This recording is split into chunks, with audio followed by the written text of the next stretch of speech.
Well, talk about turning on your former employer. That is the Facebook whistleblower Frances Haugen revealing the dark side of the social media giant that also owns Instagram and WhatsApp. Testifying before Congress earlier this month, she described how her former employer damages children, enables sectarian conflict, and undermines democracy, all for profit.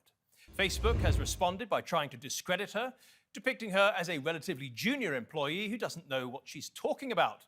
But Facebook better watch out. If her testimony to Congress is anything to go by, this woman is ready for a fight. So is this whistleblower going to be a force for good or ill? What kind of changes does she really want to see at Facebook, Instagram, and elsewhere? Let's bring in our guest now. We have Scotty Nell up there. She's a political commentator in Washington, D.C. Victoria Marshall is a writer at the New York Post. And Gregory Dickinson is a professor of law at St. Thomas University of Law in Miami. His research focuses on internet law and technology. Welcome. When you were listening to Frances Haugen's suggestions for how the government should regulate Facebook, what were the most important points she made? So the big question here is who should be the actor?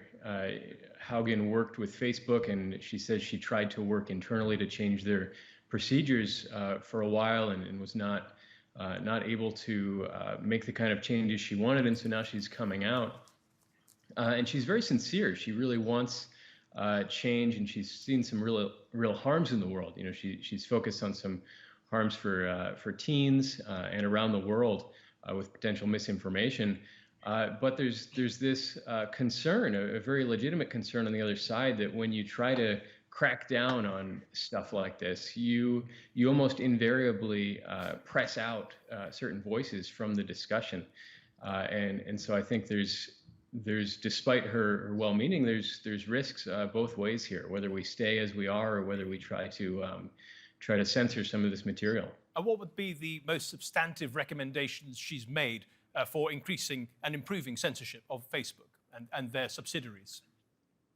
Yeah, so some of her proposals, I should say, are focusing on viral distribution of material. For instance, the algorithms at Facebook, when they detect that something is being viewed by a lot of people, is really engaging their community, they have an economic incentive to spread that around very broadly, because that gets eyeballs on their material, gives them a lot of data that they can then monetize.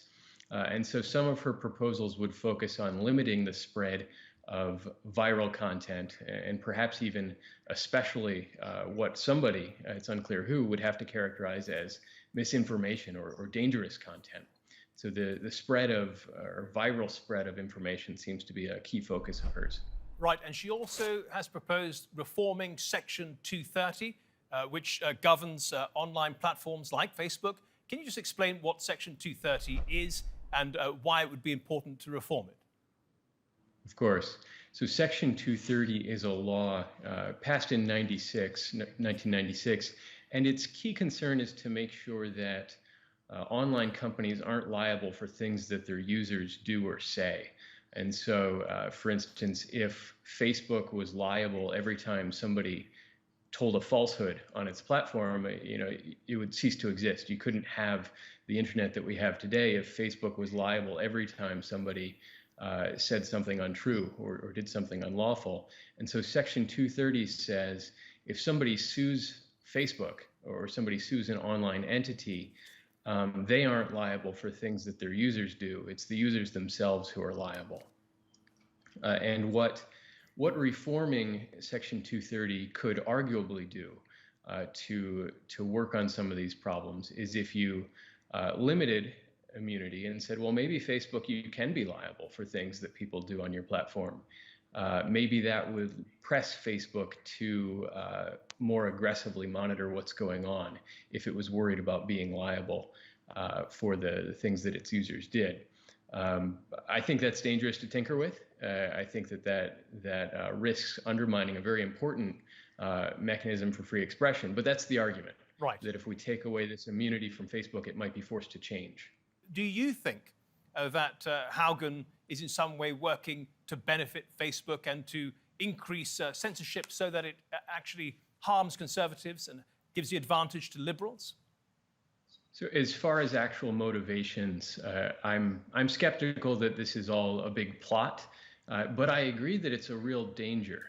Even people who are well-meaning at Facebook, for instance, if they tend to be liberal-minded, what they're going to perceive as misinformation could disproportionately be conservative content, like this lab leak theory or like the Hunter Biden story. You don't have to be malicious or intentional about it to have it accidentally show through in the decisions that you happen to make about what you perceive as misinformation. And that's why it's dangerous to have either the government or a very large, nearly monopolistic private entity making decisions about what counts as misinformation. We had a guest on earlier who suggested that Facebook ought to be prosecuted for the way it's handled how it engages with children, particularly on Instagram, and how it hooks them. Can you see a prosecution happening in the near future?